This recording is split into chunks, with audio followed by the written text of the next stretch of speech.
and welcome to the regular meeting of the Recreation and Parks Commission. Would everyone please stand for the Pledge of Allegiance?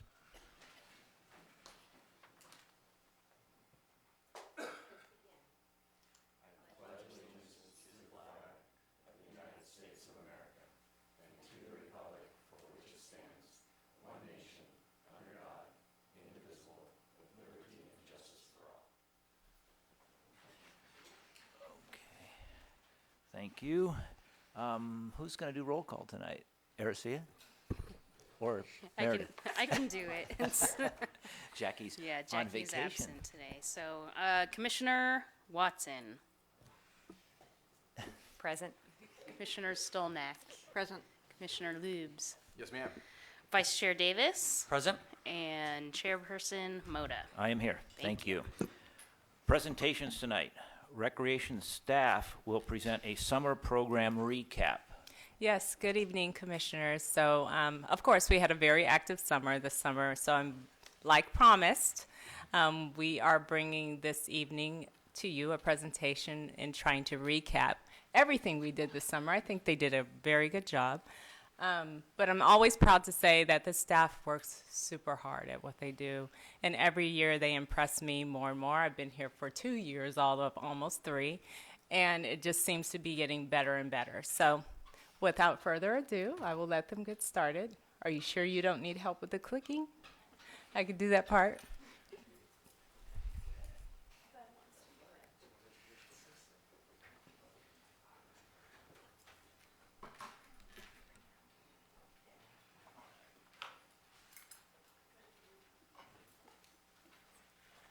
All right, here, I've got it.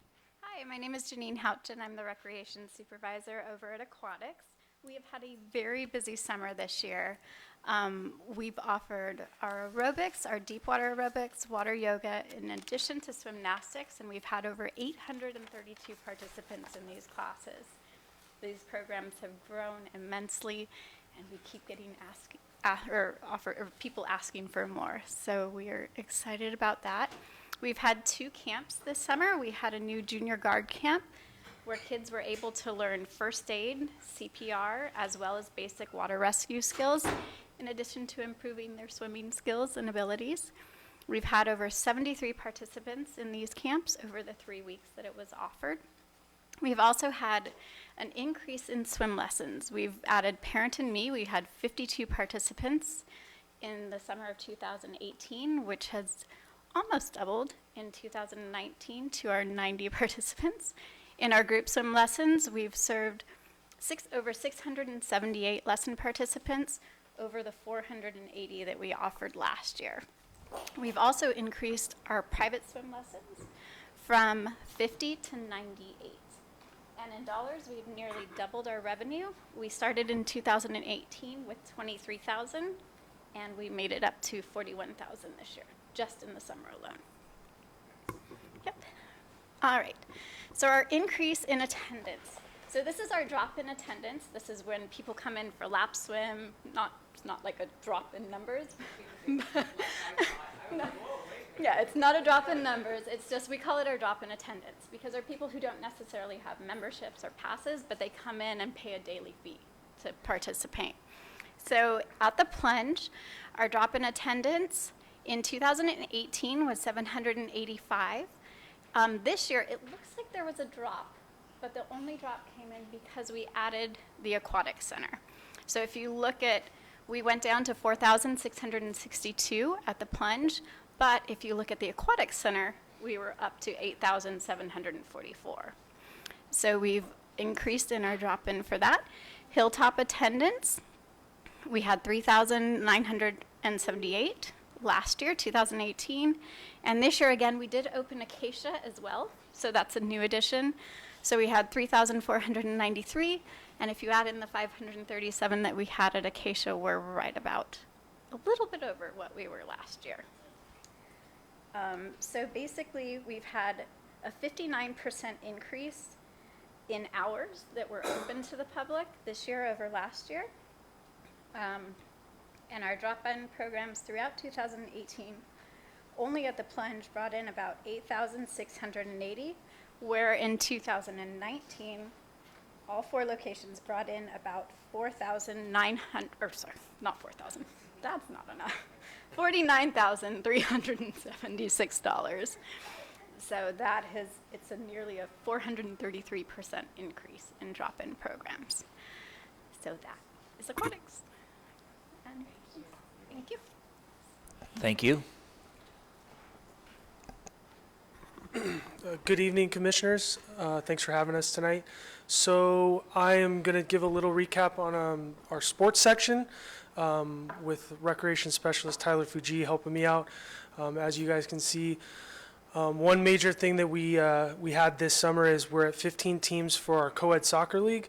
The one thing that I'd like to highlight about that is we just got a new contract with a new referee group that reached out to us. We did a little research. We went out and got a new referee group, and we've really liked it so far. It's been only about 3 weeks, so we're interested to see how it's going to continue going, but we've really liked that. So we have a new group out there refereeing the games. It seems like the participants are liking it.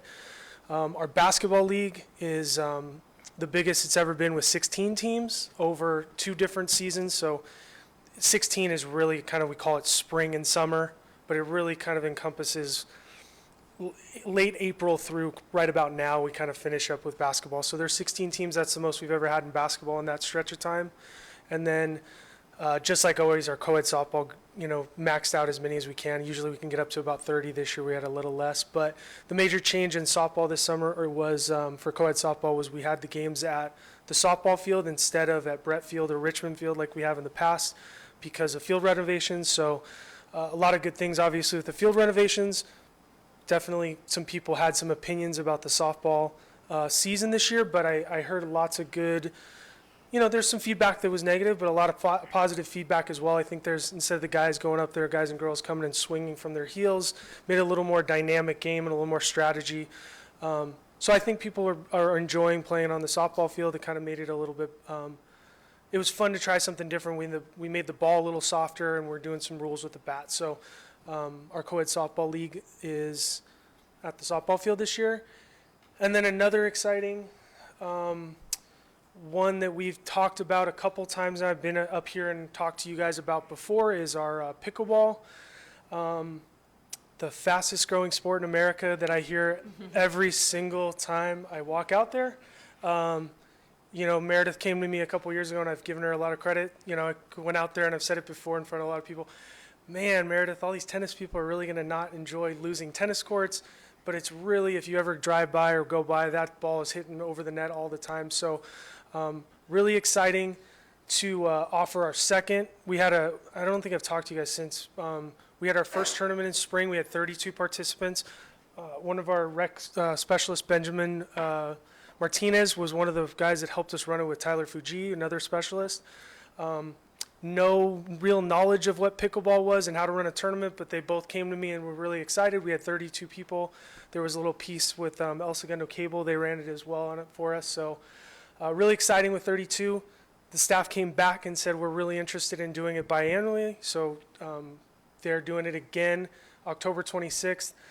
We can get up to 96 people in this one. We'll see how the numbers go. We're partnering with our pro that teaches classes that you guys we've talked about with Jeannie. So we're excited. And then the big news for us in the sports division for the pickleball is renovation will take place on Monday, September 30th.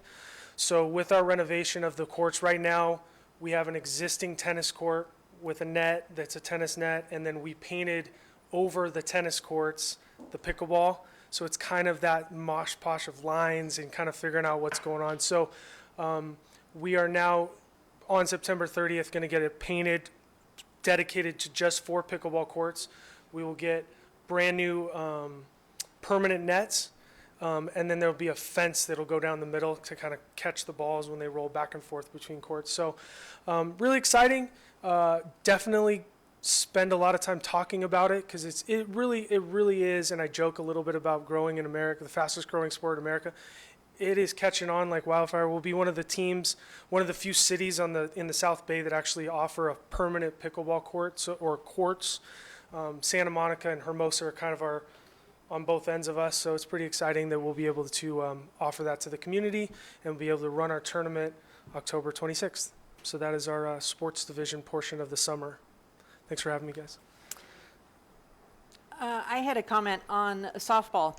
I talked to a few people about the co-ed softball and how they liked the change there. And a couple comments on that. Overall, it was positive feedback. One of the comments was they felt that, you know, the infield was a bit tight playing there. And since the home run ball was taken away, they felt that more of the guys were really teeing off on the ball, and so there was a lot more line drives being hit. So third baseman playing at the grass line now felt that maybe that there was more possibility for injury because of the line drives being hit. And also they felt that maybe the home run ball should not be taken away from the girls. That it was an opportunity for the girls to be able to hit a home run on that field. Yes, home runs should be taken away from the guys, but felt that the home run opportunity should not be taken away from the girls. Yeah, I mean, and I think it's one of those things definitely with a league that's been on one field for 30 years, 40 years, 50 years. We've done it this way. This is the way we do it. When you make a big change like that, there's going to be some things. Something else to kind of, I've heard that feedback as well. The infield is the same size, but it obviously swinging a bat a different direction is going to change. Something else that we're going to do this next coming up season is that's one of the notes is talking about girls home runs. There's a one-up rule. There's a whole lot of things that we're going to kind of look into. And the other thing that we're going to talk about is we're going to possibly have us buy the bats for the year. So like we buy 5 bats and we know that the bat is the deadest it can be. So you're not having these guys come up and, even girls come up there and they can turn on it and stuff. So it's basically for all intents and purposes a wood bat. So we're looking into a few things, and it's definitely some comments that we've heard that we are looking into for next year. We've got some other things coming up that Meredith and I have discussed that potentially could change some different things. So we will definitely take those notes and look into that as well. Okay.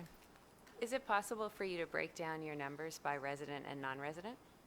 We could do that for sure. Yeah, we have Tyler keeps the rosters every season, so yeah, for sure.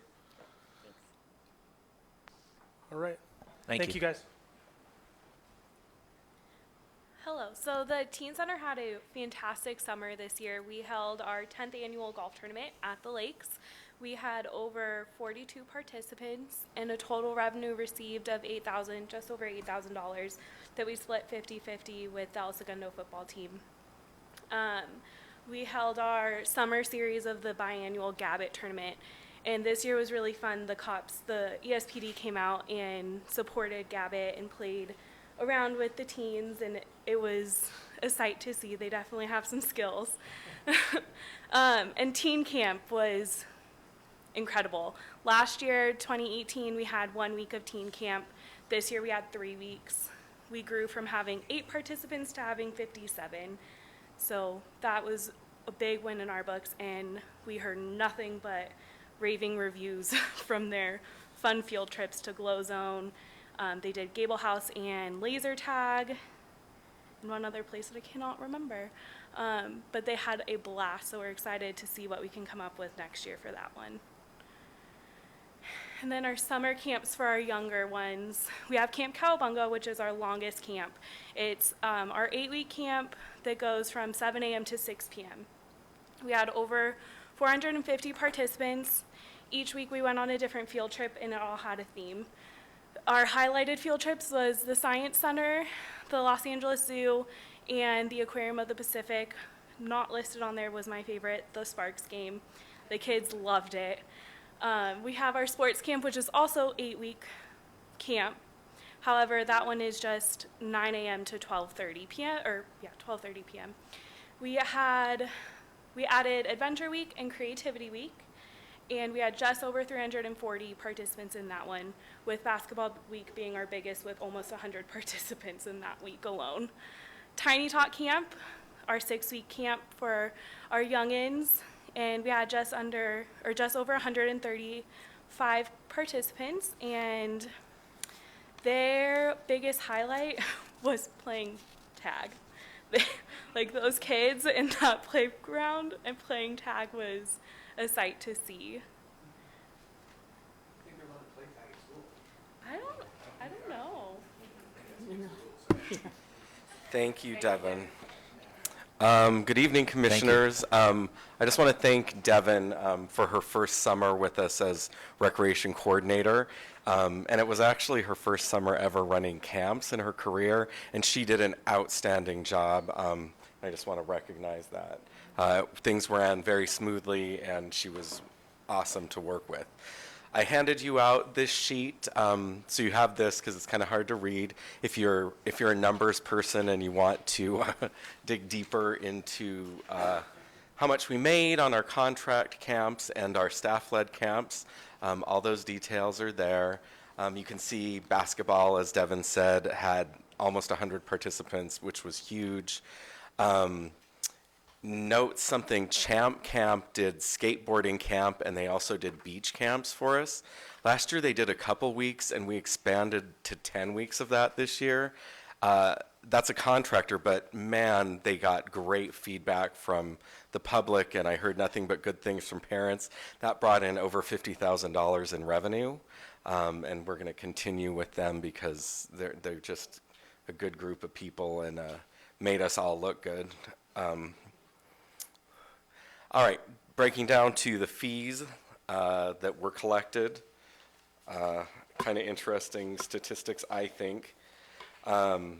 So between 2018 and 2019, there was almost a $40,000 increase in revenue, and a lot of that can be attributed to that Champ Camp, the skate camp and the beach camp that did really well, but all of our camps stayed pretty solid, and obviously that's grown over the years. We had 8 weeks. We had the most weeks of Tiny Tot Camp, the most weeks of Camp Cowabunga that we've ever had, and we can want to continue to expand those possibly by 1 extra week next year, just to fill up the whole summer for families who need a place for their kids to go and have a good, safe time. This is interesting. There is a little drop between last year, 2018, and 2019 in our attendance numbers.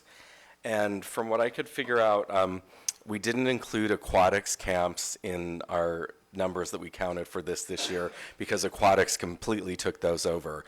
Recreation kind of did those, but now aquatics is big and blossoming, and they're doing their own camps, so doesn't include that.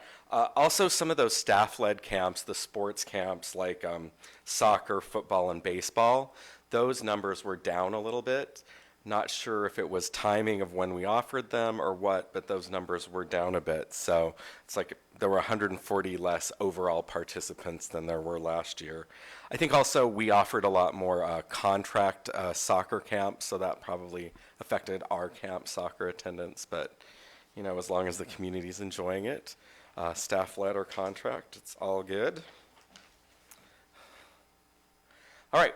One other program that's under my supervision is Farmers Market, and I just want to recognize Recreation Specialist Keisha Stanton, who is our Farmers Market Specialist. If you ever go out there, you see her smiling face at the market manager's booth. She's been really instrumental, I think, in keeping all of our vendors happy and just being positive and really great with the public. I think she brings the energy up a lot. She did a great job planning Summer Fun, where for 10 weeks we all offer extra things all summer long, extra performances. We'd had a karaoke DJ with air guitar giveaways. That was our kid Chelish. That was her idea. That was the first time we'd done that. We brought out a petting zoo and bounce houses. We had a new professional face painter that was really popular and great with the kids. The big news for Keisha and I was, though, that we broke records in the revenue that we brought in, and it was because of the synergy of the Art Walk. Those Thursday nights that the Art Walk happened really brought out a lot of people attending our event and the Art Walk. So for the first time ever, we brought in on 2 different occasions over $1,000, and that had kind of been Keisha's goal since she started, so she was very happy, and we're all very happy too. Oops. All right. As usual, the youth drama program had a summer program, kind of a hybrid between a camp and our usual youth drama program.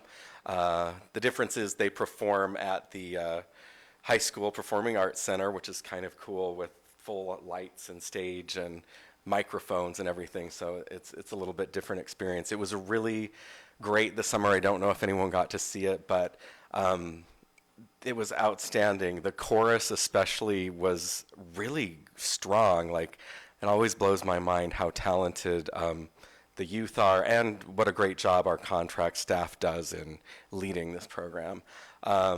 We offered half-price tickets to local summer camp and daycare programs for the first time. That was a brainchild of Karen Gorin, one of our recreation specialists. She went out into the community and pushed this, so we had more attendance for our matinee on Thursday. For the second year in a row, Camp Cowabunga came as part of the program. They were really into it because this was kind of dark, freaky material. I think they thought it was really cool. They were very quiet. I was proud of them. So overall, we had more than 800 audience members over the 4 shows, which is pretty great. Over $4,000 in ticket sales, which are online now to make it easy through our esrec.org or in person. So happy with that. And then I just wanted to do a quick highlight of what's coming up. And I put that flyer in front of you as well, just so you can see the entire season that's coming up for this year. We've got the older kids doing 25th annual Putnam County Spelling Bee. Those performances will be in November. Those will be our 12 to 18-year-olds. We'll have 2 variety shows in March, one from the younger kids that are 5 to 11 and one for the older group. Then in June, we'll have the musical Disney's Frozen Junior from our 5 to 11-year-olds, which should be fun. And then our big next summer show is going to be Beauty and the Beast, and that's all ages. Thank you. Quick question. Yeah. What comprises the revenue for Farmers Market? That is the fees that we charge the vendors.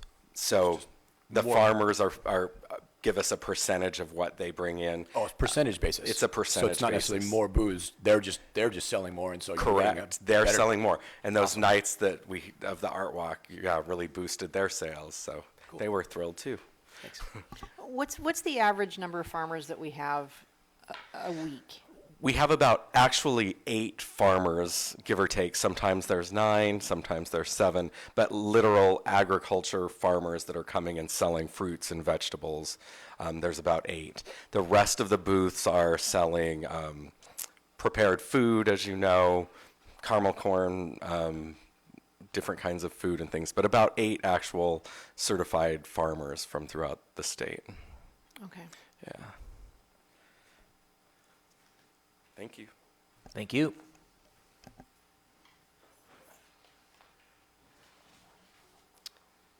Good evening, Commissioners. My name's Ben Martinez. I'm the Recreation Specialist at our Jocelyn Center. So I've been working there for about a year and a half. So I'm going to highlight some of the good stuff that happened at our center this past summer. So our summer classes went really well. The attendance has been going well with those. Our billiards room has increased in attendance, actually, which is really cool to see. So maybe there's some potential for something to happen there. Our beach shuttle transported over 2,000 youth, adults, and seniors to and from El Porto. It averaged 38.7 riders a day while operating for 58 days. This actually increased from last year. And our senior beach striders program increased in participation as well. It averaged 17.5 riders every Monday, Wednesday, and Friday. Last year it averaged 14.6. And for those of you who aren't familiar with this service, what we do is we transport seniors. It's a program, so you register for the class, and we take them down to the beach for an hour, and they just walk around. So it's pretty, this past year, there's been a huge jump in participation with that class. And our outreach and their volunteer drivers delivered over 1,600 meals to our homebound residents, averaging 25 meals a day. Next slide. So this is something that I really enjoy doing, and it's one of my more favorite things to do with this job, and it's our day trips. I've been doing this for about a year and a half around the time when I started this position as well. And so this summer we went to the original Farmers Market on 3rd and Fairfax, the Richard Nixon Presidential Library, whale watching in Long Beach, and we went and had a private tour of Dodger Stadium, followed by lunch at Felipe, the original. And that was my first time at Felipe's, and it was really, really good. So I included some pictures just to highlight the trips. This is some pictures from the original Farmers Market. On the right is our driver, Ramon. He's super important with these trips. He drives every single one of them, and he's just as important to these trips as the seniors going and I am. He makes them feel secure, and most importantly, he makes them feel welcome by engaging with them. The next one is some pictures from the Richard Nixon Presidential Library. That's us in front of Richard Nixon himself. And this is some whale watching pictures. I actually took all these pictures on my phone. We actually saw those whales. That's one of my more favorite seniors that I hold close to my heart. Next to me, she's pointing out at the dolphin. She was super excited. And then this is our Dodger Stadium tour. We got to do a lot of cool stuff, going into the Vince Scully press box, and just a private tour. It was really, really cool. And then Felipe, the original, at the bottom. Have to give a little shout out. Thank you.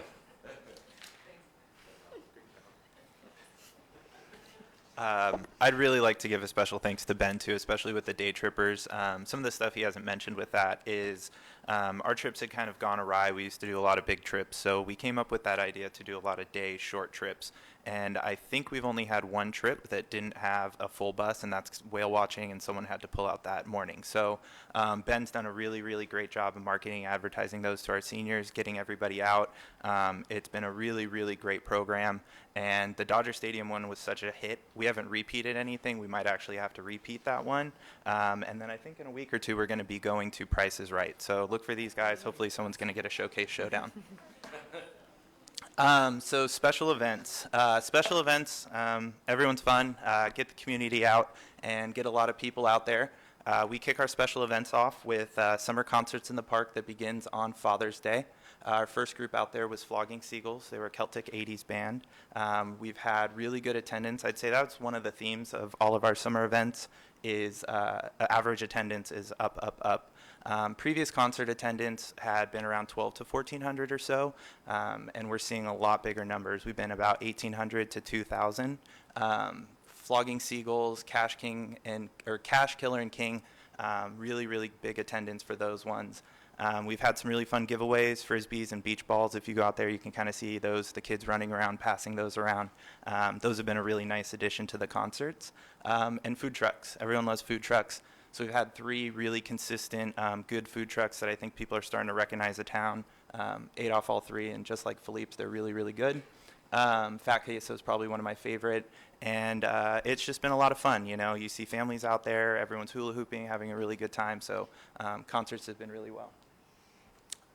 Here's some photos. That was the 4 lads from Liverpool. We had a nice cover band. There's actually Ben working the information booth, handing out some stuff to seniors. Seniors do love Ben. And then Cousins Maine Lobster, really, really good lobster tacos as well. 4th of July, another really, really great event. Another one with large average attendance. Our previous year we had sold about, or given away with the rec IDs, about 4,000 wristbands. This year we were out. We ran out of wristbands, had ordered about 4,800, and all wristbands were gone. We sold out at the gates that evening, and the fields were really, really packed. The daytime event was really, really nice. We had 12 groups out there. Thank you to Kiwanis and Rotary who put on the pie eating and watermelon eating contest. We had our traditional water balloon toss, our races and games. One of the things we switched up this year is we used to give out a ribbon. We got some medals because, you know, they last a little longer and they're pretty cool. And so it's fun to see the kids kind of running around with the medals around that day. And then also one thing about the fireworks this year was really neat. Got to sit down. We have a new firework tech. His name's Mr. Kim. He does the Macy's Day Parade and then flies out and does ours. We sat down a few times throughout prior to, and this year our fireworks were timed to the music. So I don't know if anyone was able to notice that, but he did a really, really good job taking our soundtrack and then creating a show around it. Some more pictures. There's Ignis on the right, one of our staff members. He was getting ready to hand out a medal. All the little ones.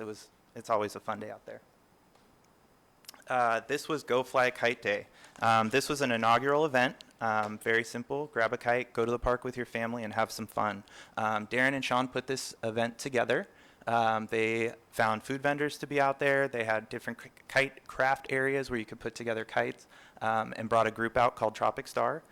They had some of our giveaways out there again, and were able to hand those. And for an inaugural event, we had over 600 people at it, which is really, really good attendance for something as simple, just grab your family, go to the park, and fly a kite.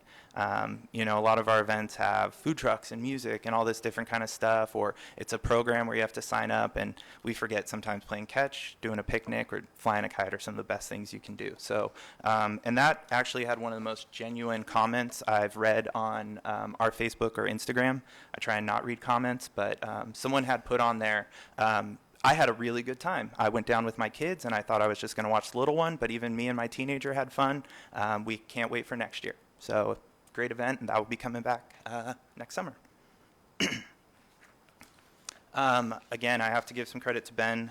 Ben was a big part of helping me set up Family Camp Out, as was Devin Zamora.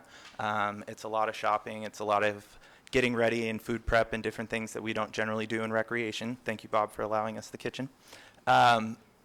Attendance, again, up on this event. Previous year was 400. We added 100 more wristbands, so several more families out on the field, lots more burgers cooked. We open the gates at 4 o'clock. Everybody comes in, puts their tents out, and we start prepping food and getting dinner served and having some games and crafts out there. I believe it was Two Guns provided coffee. Bill Ruane was out there handing out some really nice free T-shirts. We had s'mores and a Bug's Life, and there was quite a few lightsabers out there for our craft. So the kids seemed to enjoy it and running around. The next morning, we wake up bright and early, 6 a.m. We get everybody breakfast and coffee and say the goodbyes, kind of wrap up our summer. That was my last slide. And just one other one that I kind of forgot to not put on here. This year we had sort of a social media team. I'm not sure how many of you follow us on Facebook or Instagram, but everyone, specialists and everyone from the department, was really, really active this summer. Our goal was to create the idea of fear of missing out, FOMO.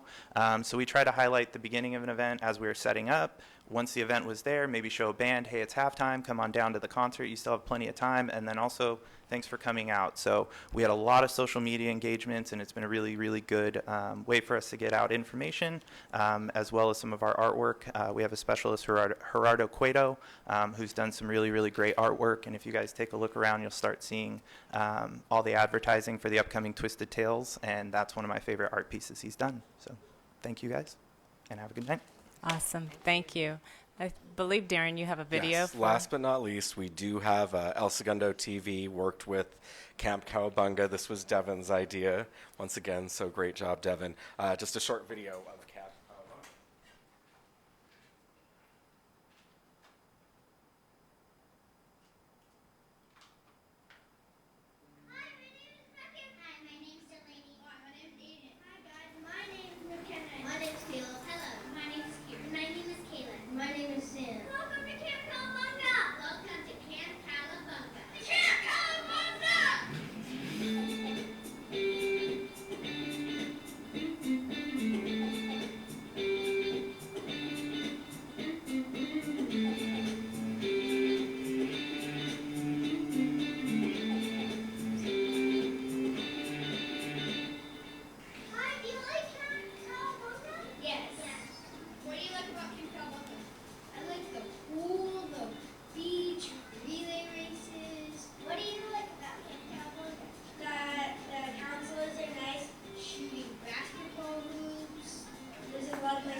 Hello everybody, we're here live at the El Segundo Tea Center with Camp Cowie superstar Aiden.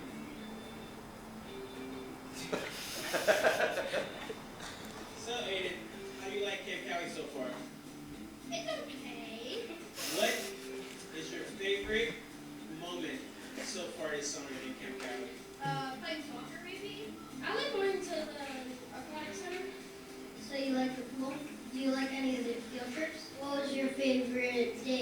So we got the beach too. Do you like any of the sports here?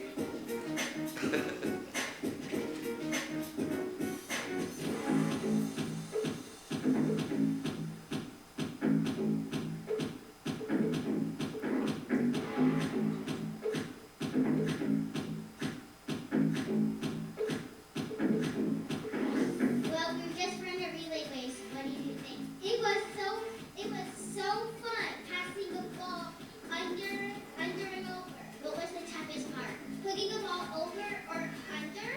Because it was so a little bit fast and since it was Can't make this up. People are really nice and they cheer on the people that are doing something. Like for relay races, they cheer on the person that's doing something. What do you like about the workers? Are they nice? Are they nice? They're mostly fun. What's your favorite camp counselor? Jameson. Jameson. She's a good counselor. Who's your favorite camp counselor? I don't know. I like a lot of them. Who is your favorite camp counselor? That is a pretty hard question to ask. One of the counselors I know really well, and one of them is pretty cool. But I'm gonna say.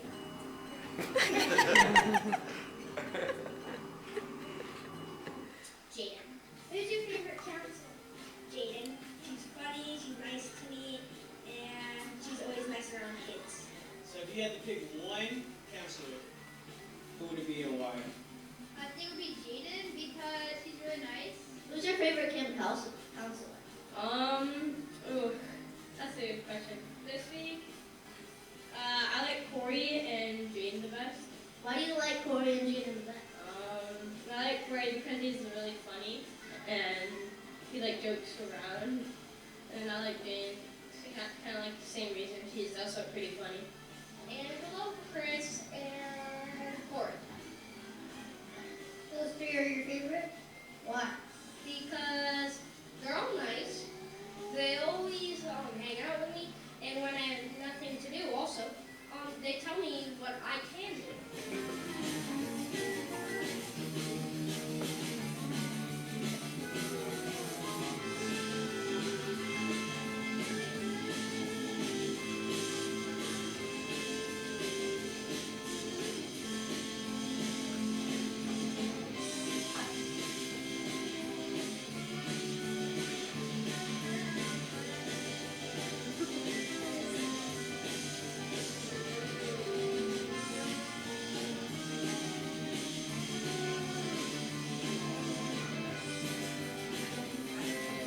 Okay, that's it for Camp Cowabunga. Camp Cowabunga. For Camp Cowabunga. Camp Cowabunga. So long. That's all, folks.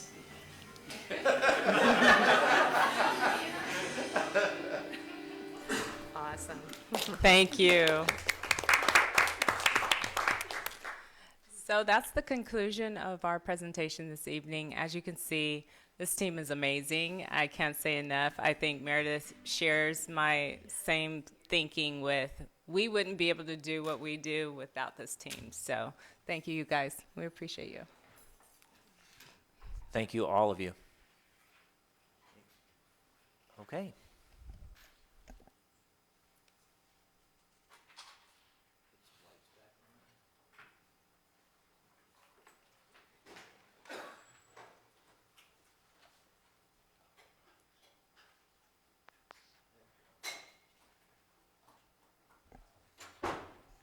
Okay. We're public communications related to commission business only, and that is within the subject matter under the jurisdiction of the commission. If you're here to speak on any of the two items that are in our business, you can speak at that time. Is that correct? Sure. We're gonna make it That's correct. So, seeing no public communications, we'll close public communications. Consent calendar. Approval of the minutes of the Recreation Parks Commission regular meeting of August 21st, 2019. Move approval. Second. All in favor? Aye. Aye. That's 5-0. There is no unfinished business. New business. Number 1, consideration and possible action regarding the request for placement of a donated tree and plaque at Memory Row honoring Mark Blazer, donated by Mina Pike and friends. Recommendation is to accept the donated tree with plaque and approve the placement of the tree at Memory Row, or to alternatively discuss and take other action related to this item. Who's going? Park Maintenance Superintendent Christopher Henson will introduce the item. Good evening, Commission. Been working with the applicant on this for a while now. Was first submitted back when we did not have a meeting and so forth. Still working to develop the tree species and the exact location. Mark Blazer was involved in the healthcare system, and that is his contribution. The applicant could not make it today due to some other commitments, but I will take any questions. Okay, I'm sure that there are some. Yeah, I had a question. I looked through the application. I didn't see any portion where there was a resident submitting it, or even that he was a resident of the city. And as far as his, according to policy, his extraordinary contribution to the city, do we have anything that lets us know that his history? There's a paragraph under background and discussions. That's the information that was submitted by the applicant. The applicant, Mina Pike, she is not a resident of El Segundo. Mark Blazer and his wife are residents of El Segundo. Did he have any other affiliation other than just being a resident? I mean, did he serve for the community? Do we have anything? Not that I'm aware of. Okay. Anyone else? I assume that if you ever, that if this is on here and with the recommendation is to accept, that it is still the 2 or 3 things we talk about every time, which is you still believe another tree is good for the area. It's not costing the city any extra money to do it. It's a positive thing for your department, and I believe that it wouldn't be on here unless you were recommending it to happen. Is that Correct. the case for your department anyway? Yes. Okay. And how much is the policy? You bring up a good point. How much do we need to abide by this policy? If the tree and the bench both help the area, it's hard to say no to it, right? Is it a tree and a bench, or is it just a tree and a plaque? Tree and a plaque. Tree and a plaque. Is that better or worse? Well, my concern as a resident is that I took a run after Memorial Day, about 3-4 days after Memorial Day, and I was running through what I believe to be a cemetery on Imperial.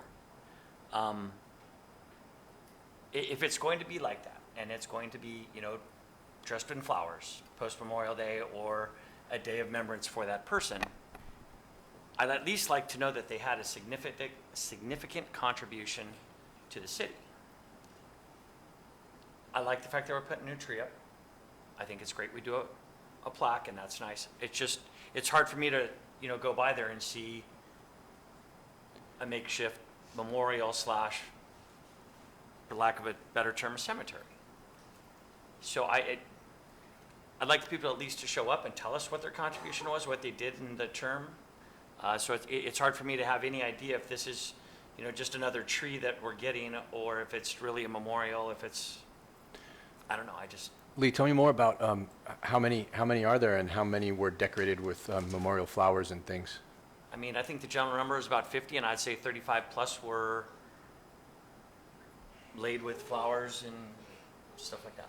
That's legitimate concern. I mean, have you seen it after Memorial Day? I have not. And who picks up all those? Does the park department have to pick up all the There are cool several. flowers? There are several that are decorated for every holiday that we have: Halloween, Christmas, 4th of July, quite heavily, Christmas and so forth. Usually those residents clean up their spaces. Do they? So I guess the way I would look at it is if we are debating the policy and what we want to see that park or memorials become, I think that's a separate issue than somebody who has put together what in Christopher's mind is a complete application that meets the policies that as we've already determined them. It seems a little bit unfair to judge this application on the merit of whether or not we agree with the policy versus this application. And so I agree with you. I think Lee doesn't think it applies to our policy, though. Well, he's saying there was no major contribution to the city. so I guess that's my It is, question I is, agree. how does it get by Christopher to us if, I mean, aren't you the one whose lens that has to go through? Correct. And in defense of Chris, I understand that I read it as an extraordinary contribution. And I believe in the past, we have had a much more lax understanding and definition of extraordinary. And I'm to the point where I've seen enough trees and enough memorials that at some point, I'd like to see it be an extraordinary contribution as per policy or change the policy. And that's just where I sit. And I understand, Chris, the idea is to make that area more wooded and trees, tree lined and that. So I understand that. I just, at some point with the policy, I look at it as extraordinary contribution. And one thing that I don't see is anyone here representing him today to tell us what that might have even been. So. But also if he tried to come to a previous meeting that we didn't have, then that's not really, again, fair. So I guess I look at it like people may not have another place to go. We live in a rather penned-in area here. We've come up with a policy whereby people can memorialize with these trees, which I think is a fantastic addition, and there's a whole bunch of research on why having more trees is actually a really good thing for us. So I sort of don't see a downside, particularly if they're cleaning it up and keeping it nice. And they've met the policy. So I feel like we have to judge the applications in front of us on the policy we have, not so much, and then maybe have a separate discussion about the policy. Would be the fair thing, I think. Okay. Julie, anything? I just think more trees is a good thing. Okay. Meredith, have there been any other concerns like Lee has brought up here tonight with regard to residents and becoming more of a sad place to be? Yeah, one thing I wanted to mention just in terms of background on Memory Row, if you recall, this was operated and administered by the Tree Musketeers organization.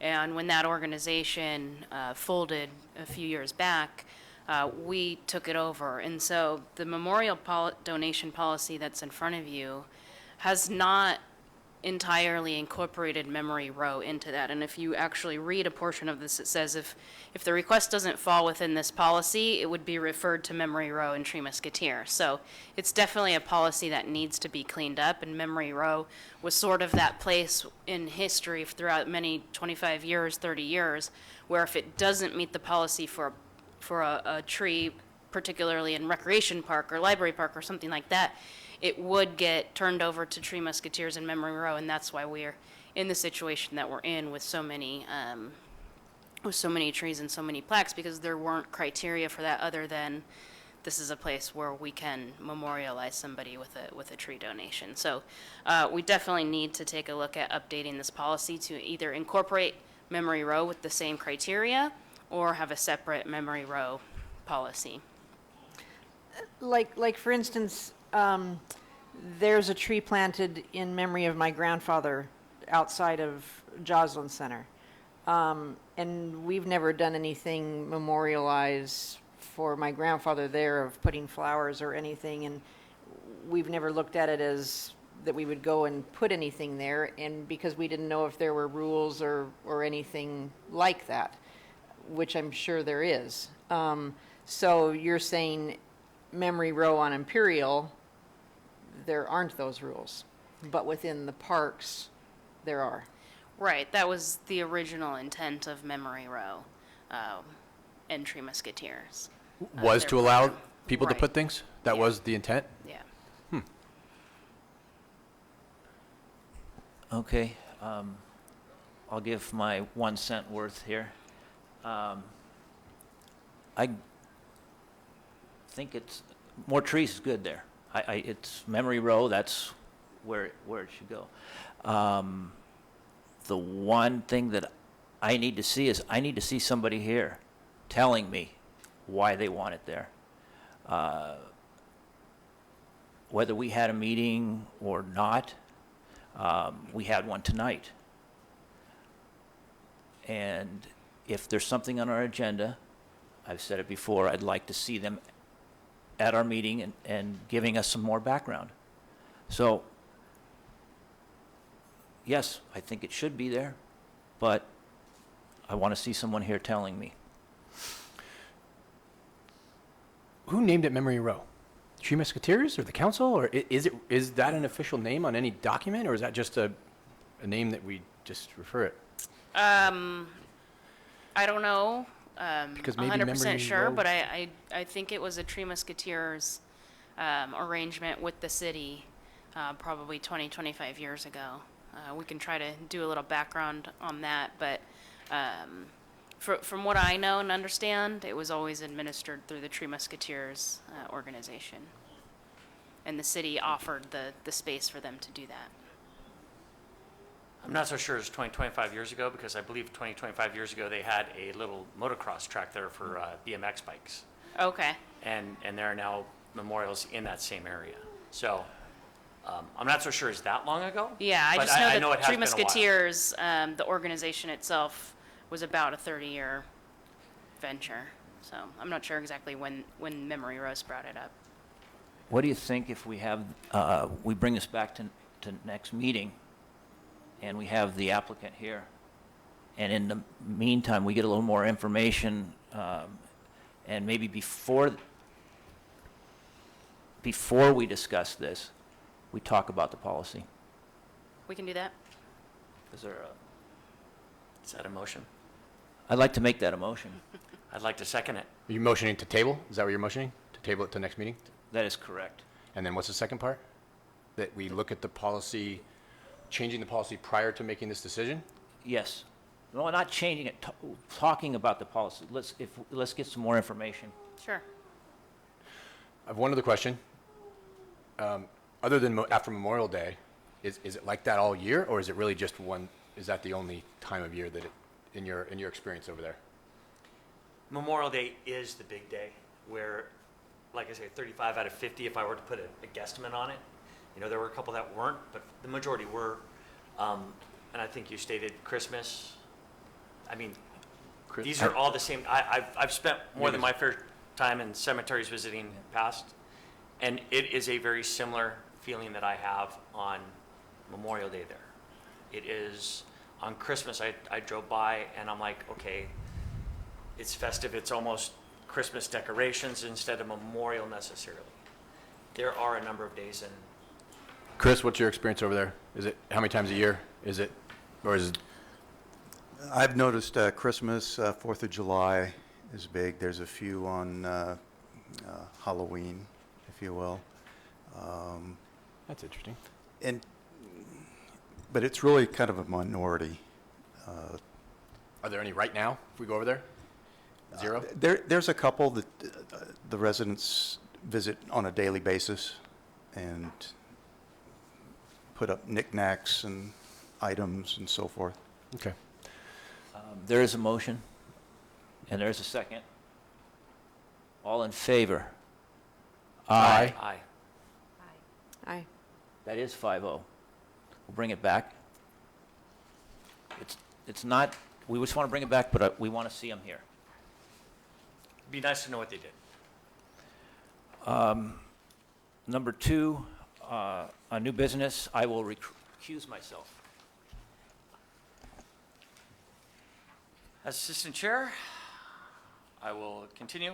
Motion 2, consideration and possible action regarding the request for placement of a donated plaque at Stevenson Field Score Booth honoring Bob and Kathy Moda, donated by Ron Swanson. Some of the background, El Segundo resident and business owner Ron Swanson contacted the department, indicating the family would like to donate the plaque to go above the doorway leading to the score booth. This is the second-story score booth at Stevenson Field.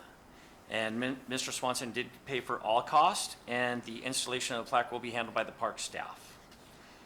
Any comments or questions? I had a question about the wording, because it says, it implies they're going to name the score booth? That is affirmative. And if I could have Ron Swanson step to the front. You didn't happen to bring the plaque again this time, did you? Yep.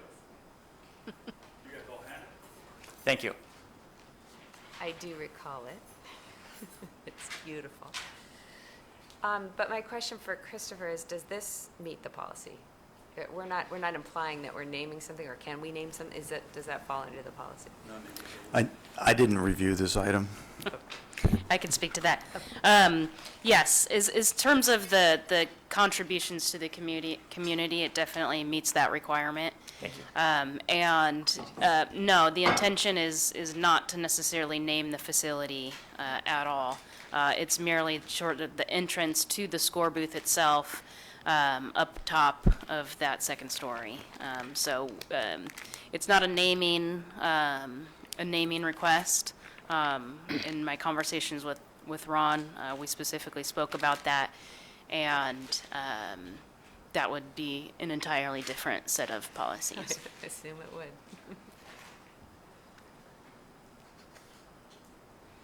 You have any questions? But I am here. Shocking. With that being said, if I could ask you a question, could you give us a brief summary of all the stuff that Bob's done? We have some newer members. People have been here for a good long time. I firmly believe that as the member for the last 5 years, I've learned a lot from Bob, and his past service I find to be something that I'd like to have the dedication that he does. But if you could tell us some of the accomplishments he and his wife had made in the last. Well, I mean, I go back to Bob when my son Tyler's, 37, and Ray, 37, Little League. Bob was always there. Kathy was always there. Youth sports. Bob stayed with Little League. Kathy, when Rebecca went into Bobby Sox, she went there, and they came back together. But I think if there was ever a tournament with Babe Ruth, whether it was a district or state or even regional, every tournament game of every day was scored by Kathy Moda. There was nobody else that would do that book. And Bob was the jack of all trades. He was the groundskeeper, the pick up the trash guy, make sure the umpire's there. He was like Mr. Baseball in this town. I mean, kind of a junior George Brett, But I think this request goes far above what your protocol goes for placing the plaque. You're not naming the building or anything. You're going to name the score booth, the Bob and Kathy Moda score booth, and when somebody looks up there and sees their name, most people in the town are going to know who they are.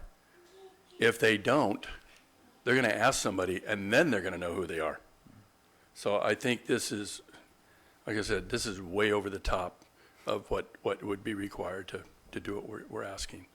So if you got any other questions on his character, or if he is a character, or it's just the right thing to do.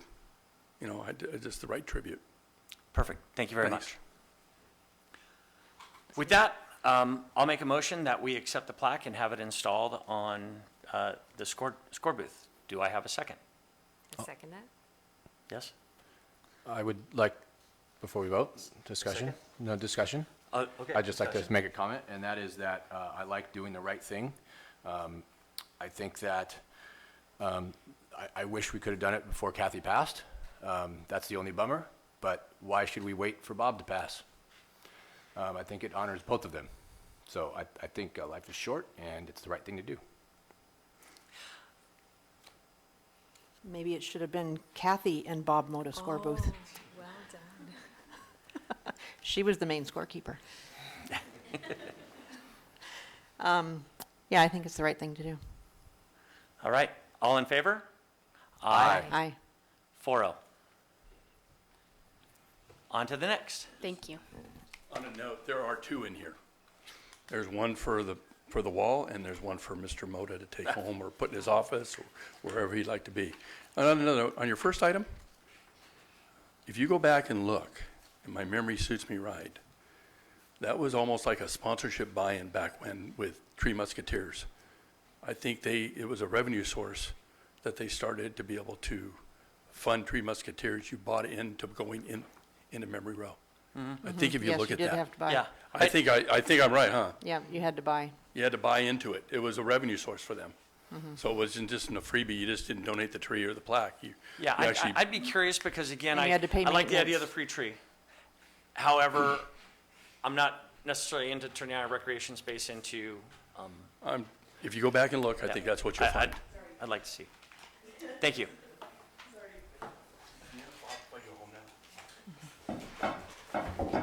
Thank you very much. And if we could add Mr. Moda back to the stand. Thank you, guys. Thank you, Ron.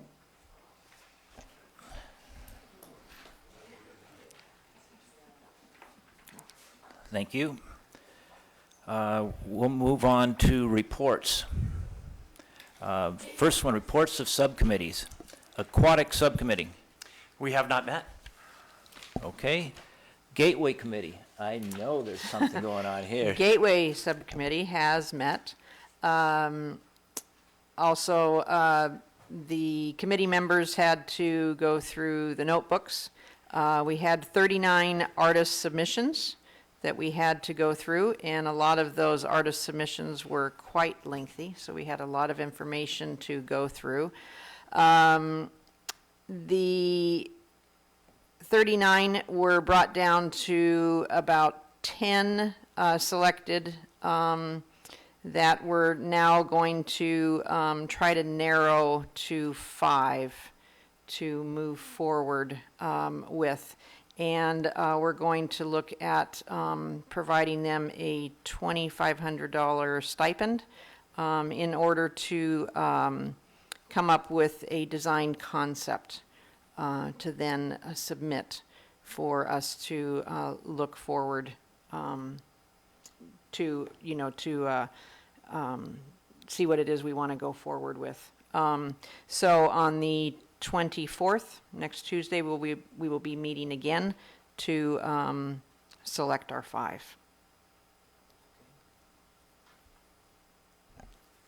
Any questions for? Thank you. Golf Course Subcommittee. Our next meeting is October 2nd.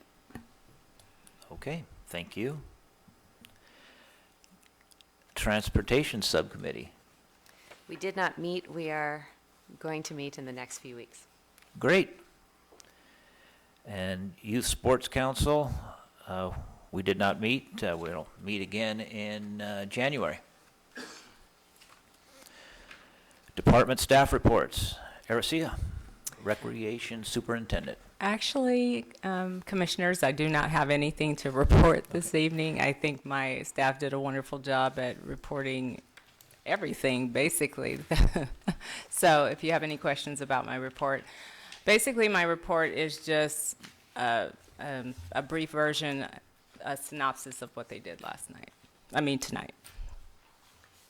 Okay, thank you. I had a question. Go ahead. I apologize. I was comparing the walk-ins, the drop-ins, daily drop-ins for the plunge to last month, and I noticed that the categories have changed. No, and I have to apologize for that. We used the old report model, and we're going to go back to the one that you saw last month. So some of the numbers, like we have some of the drop-ins are different. And also we had the spectator fee, which I spoke to Lee about. We'll have that report back and on to the next report for next month. So I did talk to both Linnea and Janine about making sure the report was the previous one that you saw last month. Okay. Because it had more specific data. Well, and this was like adult, non-resident, adult, and then non-resident, it doesn't really say what the difference is, so. Right. Okay, they don't Right. line up. So the next question I had is it possible to get 3-month rolling average so we can see trending? Yes, it in is. these? And that way, you know, instead of going back and comparing for 3 months, we could, cool. All right. Does field reservations fall under that? Fall under? Field Yes. reservations, gonna go Yes. over, If I had a question, that's gonna be Sean, isn't it? yeah. I'm asking. Is it a question on something in the report, or simply something you'd like to discuss? Well, I'd At like some to point. some data I'd like to see. Okay, yes. Potentially. So Sure. I wondered if we could see field reservations or field usage every time we meet as well. Just do we now have transparency as to who is using the fields and if people have paid for their slot, for example? I'm asking because there's been a couple of groups who've been sort of not following the rules, and it's not been clear as to whether or not they'd actually reserved the field, and we're just sort of out doing their thing. I'm sure we can find that information for you. Great, thank you. Anything else? Okay. Next up, Christopher Henson, Parks Maintenance Superintendent. You have my report there. I will highlight a couple of things, or updates actually. The Holly Valley Park landscaping improvements have been completed. Turf has been overseeded. We've got shrubbery on the banks, and it's all coming together now. The other item I wanted to update you on is the shade canopy at Campus El Segundo. Apparently there's been some discrepancy over the depth of the footings, and I believe it got resolved today. They're going to have to dig deeper, basically is what it is. The engineers come out with a report saying this, so we're looking at deeper footings, more steel, and so forth. What is the new timeline for having that completed? We haven't heard back from the contractor on what kind of timeline this additional work's going to take. I know the pieces are here. They're ready to go. We've been waiting for a decision here on the footings, and I think I'm going to go out on a limb. I'm going to say a couple of weeks after they get the new work. Has it affected the budget for the shade structure? Yes. I'll assume that's, yeah, never mind. Any other questions for Christopher? I had a couple comments. I noticed the trees along Washington had finally been trimmed and cleaned up, and they look very nice. They were looking really scraggly, really messy, a lot of growth at the base, and they hadn't looked nice for a long time. And just in the last week or so, they've been trimmed and cleaned up, and that whole area along Washington looks really nice. And so I wanted to mention that, and I think it's been a big improvement. And I don't know if our regular tree guys have done that, or if the tree contractors came in and did that. It was our in-house staff, and Santos and... Correct. Yeah, they look very nice. So I wanted to mention that.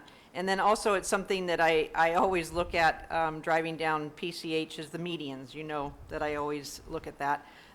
So I wanted to note this. Today, somebody has gone along and has put down PCH some signs, you know, like we pay cash for stuff, is going down PCH in the median, like between Mariposa and Grand, in the bushes there, that I think need to be removed. And still we have, I think the contractors along there, and I don't know if maybe we just don't have money in the budget or what, but PCH, really our medians need to be replanted and cleaned up. Our bushes are dead. They're deader than dead. I mean, we've just got nicely trimmed dead bushes. And if we could get some new landscaping there, it would really dress PCH up. And the weeds are starting again in the pavers. From, I would say, Walnut all the way down to Grand. And they're not tall yet, but there's a lot of weeds in all those pavers. But you drive along there and a lot of the landscaping is just completely dead. And there's a pretty good reason for that. Irrigation is off. It's been off for years, it's my understanding. There's a section where apparently there's a leak somewhere under PCH. It's been that way for quite a while.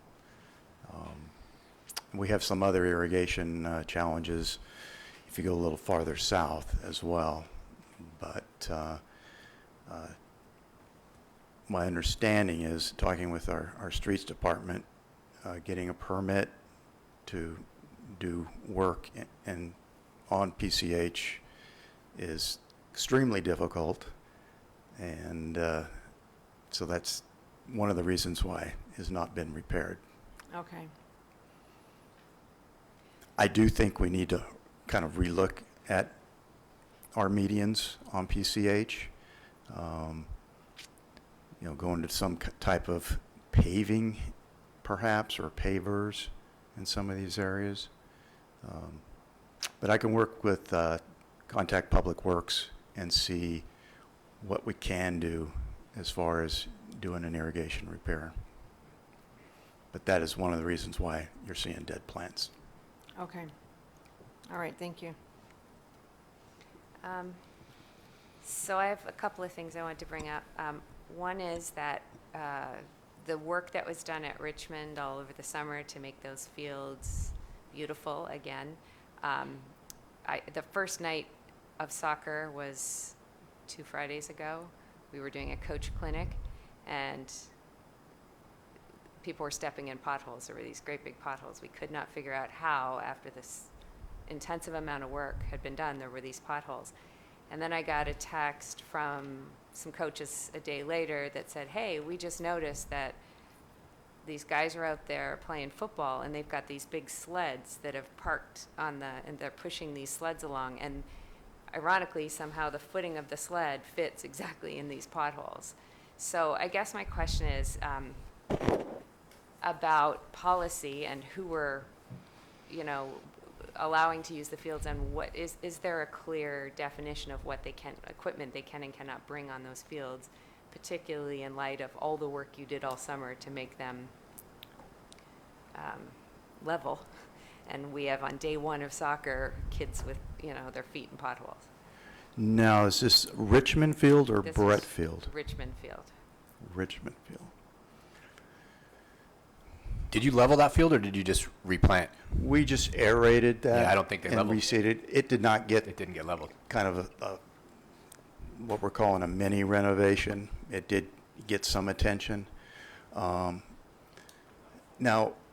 we did get reports of a sled on Brett Field that turned out not to be a sled, but it was a group of guys using the dummies that they use in football.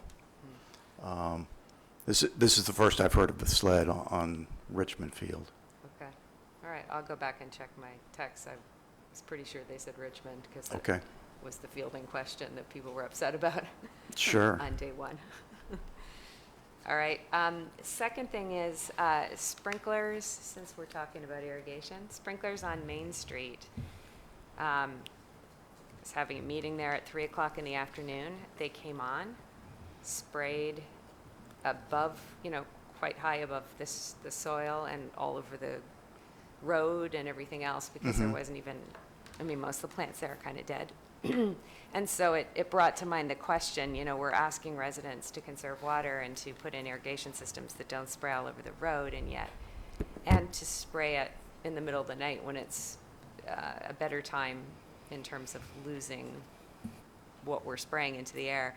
And I thought it might not reflect well on us as a city if we also didn't try to put that in place ourselves. So I guess part of it was about timing, part of it was the type of irrigation. But is that something you can check into? Yes, we were aware of that irrigation coming on in the afternoon. That's not our typical watering time. Apparently there was some type of power outage that affected our clocks. A number of the clocks got affected. Fortunately, the staff saw that and they were able to turn it off fairly quickly and reset the clocks. Some of the planters on Main Street are very narrow, if you will.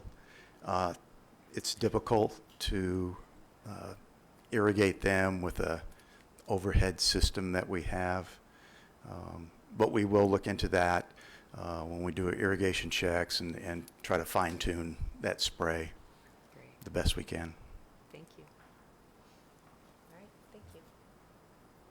Anybody else? Thank you, Christopher. Department Director's Report. Meredith. Yes, thank you very much. I have a few items of mention tonight. First, two events coming up in October. Just wanted to make sure we highlight, you know, a little bit about the Twisted Tales Haunted House coming on Grand Avenue at the El Segundo Teen Center. Opening night is October 17th. We do have pre-sale tickets available now at our rec facilities. And so that is quickly coming along, and we would like to see as many people out there.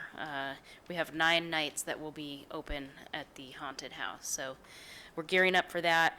And then also, we're doing a quick, pulling together a nice volunteer beautification day, which is going to be on Sunday, October 13th at Library Park. And this is the corner of Library Park where the old fountain is. I know it's been mentioned here at this meeting previously, where the trellis is, and we will be putting out flyers this week and notifications to the community to sign up and to come out and help us beautify that specific area, where we will be doing planting of trees, plants, and some painting projects. So we invite the community to come out and help beautify that sort of forgotten corner of Library Park.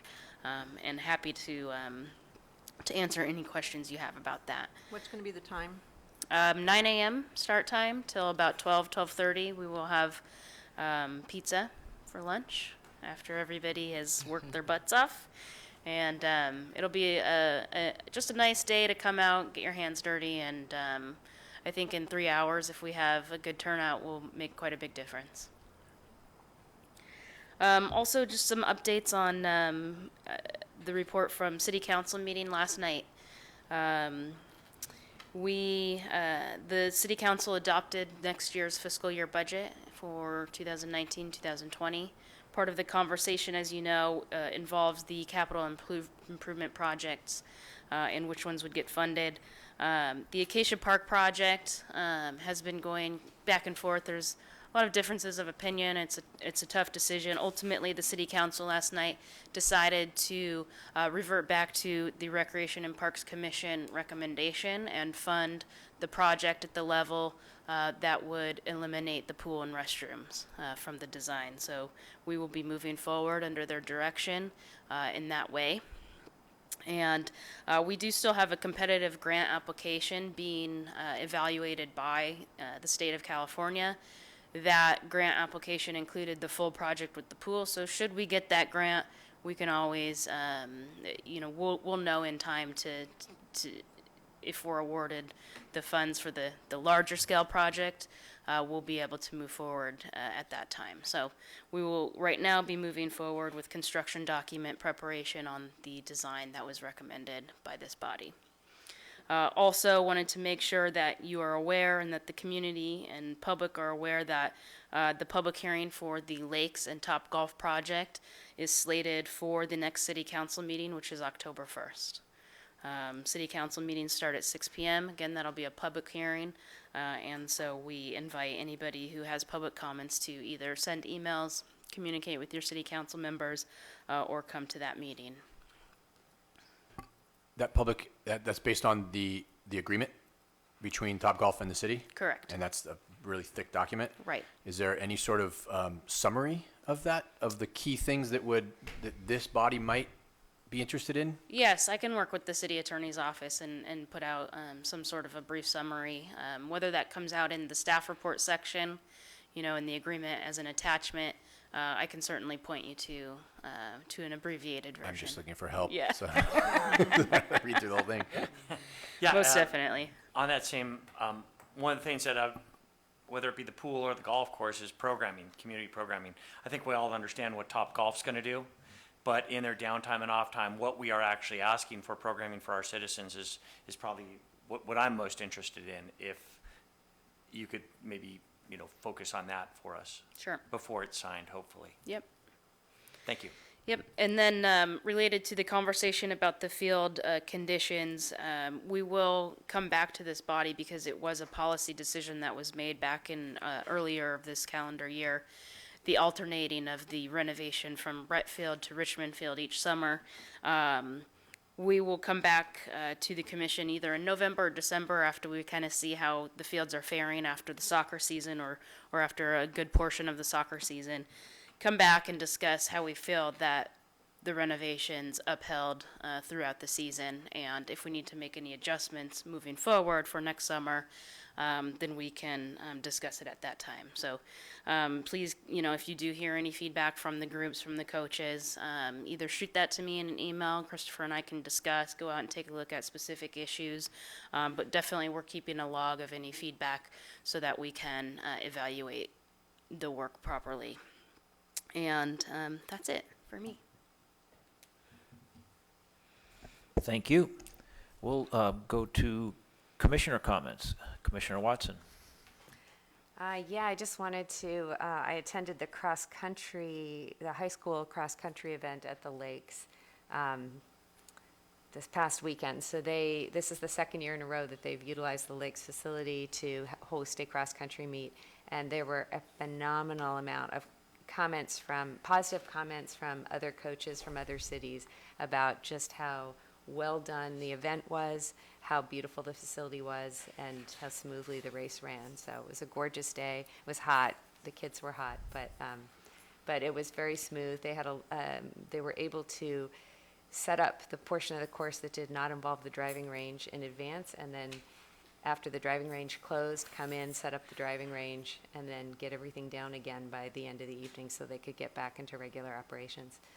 I think it was I'm not sure what it would have done to sales for the day, but it was nice to showcase the facility, nice to showcase the restaurant that's there, and overall just a great success. So I wanted to share that. Do you have something you want to say? Please. It's okay. Oh, it's for Julie. I'm sorry. Well, look what we Okay. have, Kelly. Okay. Commissioner Stolnak. Because you're up I next. was there as well. Okay. And I told Coach B that I would bring some photos because I was hoping that El Segundo Community Cable was going to be at the event because I said this is a great second use of the golf course, is having this cross-country invitational. So I took some pictures there because my son was a cross-country runner, but this meet he could not run because he was injured.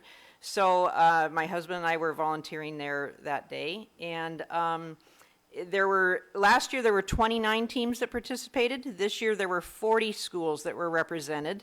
And I think there was, between 1,500 and 1,700 runners. And the teams were set up all over the golf course. And it was great. There were, the coach said there were 3 coaches that came to him from schools that these coaches had 30 years of coaching experience and said that by far this was the invitational that far exceeded any other invitational they've been to.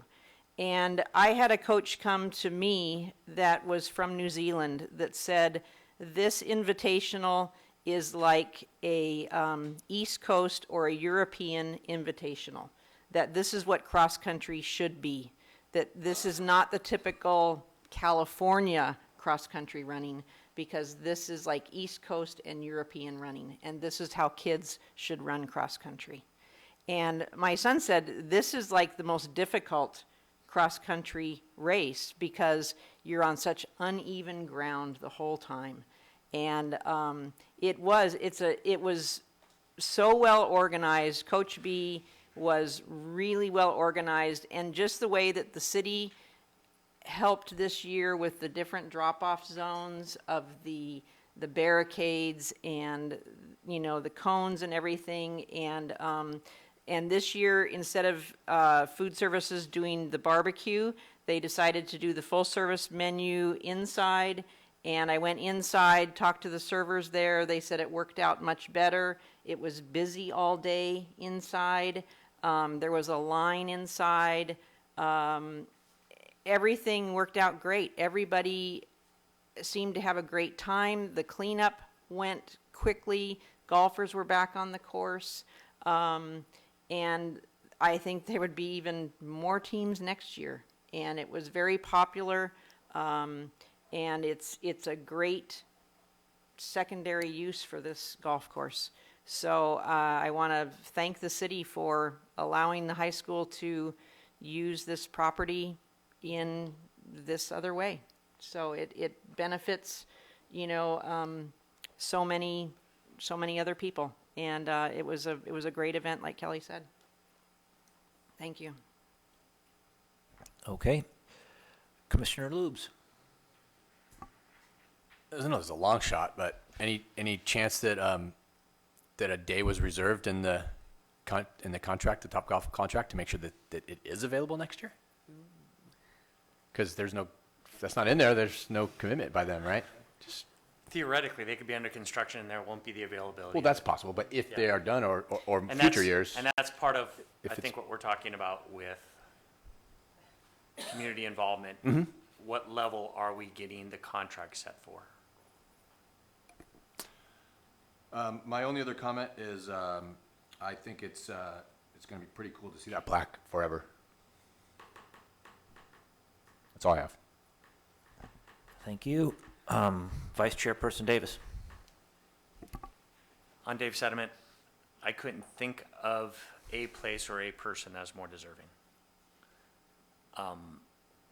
Above and beyond that, staff that are still here and the ones that had to leave, thank you so much. The diversity that we have within this Parks and Rec program is really, since I took the office, opened my eyes to a lot of things. I'm a little more specific on certain things, as you may know, but this is you know, a great summer. It was great to see aquatics numbers jump up, which is no great surprise given the facility.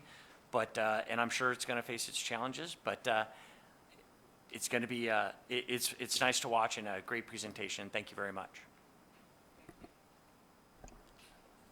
Okay. Again, I'd like to thank staff for everything you do every day. I know it's your job, but it doesn't show that way. It shows that what I see is it looks like you enjoy it. And thank you for that.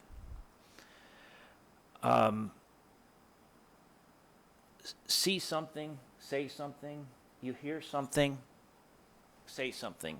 I know that sounds weird, but if you hear things from community members that there's a problem, let's not wait till we have one meeting a month. Call Meredith. Call Christopher. Let them know. You are their eyes and their ears. So if there's something going on, let them know. I would like to thank you all and Ron Swanson for this tremendous honor for our family. We did it for the community. I do it for the community. And so, thank you all. We'll open it up to public communications. Seeing none, we'll close public communications. And we'll adjourn to the next regular meeting on Wednesday, October 16th, 2019 at 6 p.m. Thank you.